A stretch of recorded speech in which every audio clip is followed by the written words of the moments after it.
75 वर्षातला हा ओबीसीचा पहिला महामोर्चा नांदेड येथे होत आहे.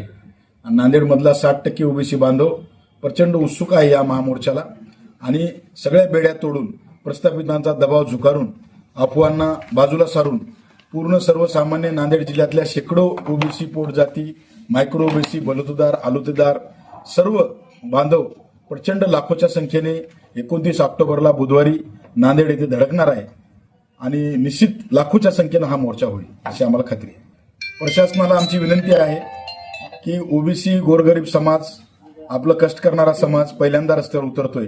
आपण इथल्या मोठ्या मोठ्या धनदांडग्या प्रस्थापित सगळ्या समाजांना, राजकीय नेत्यांना कलेक्टर ऑफिस समोर भाषण करायला संधी देता, पण गोरगरीब ओबीसीला दाबण्याचं काम आपण करू नये. आपण कायद्याचं राज्य आहे, सगळं बाकीच्यांना एक न्याय आणि ओबीसीना एक न्याय असं प्रशासनानं न करता ओबीसीला सुद्धा सन्मानानं त्या ठिकाणी मोर्चा काढण्याची परवानगी द्यावी, तिथं आमचे विचार मांडण्याची परवानगी द्यावी. कलेक्टर ऑफिस समोर आम्ही विचार मांडायचे नाही तर काय आम्ही काय तिकडं हायब्रिडच्या शेतामध्ये जाऊन विचार मांडायचे का? आमचं म्हणणं आहे की आम्हाला कलेक्टर ऑफिस समोरच बोलू द्या.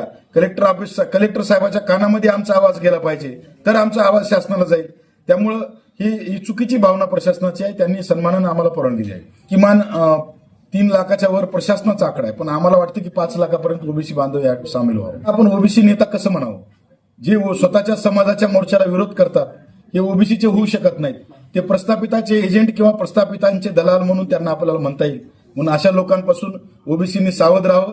प्रस्थापितांच्या एजंट लोकांना अफवाला दूर सोडून ओबीसीनी यावं असं आपल्या माध्यमातून मी आवाहन करतो.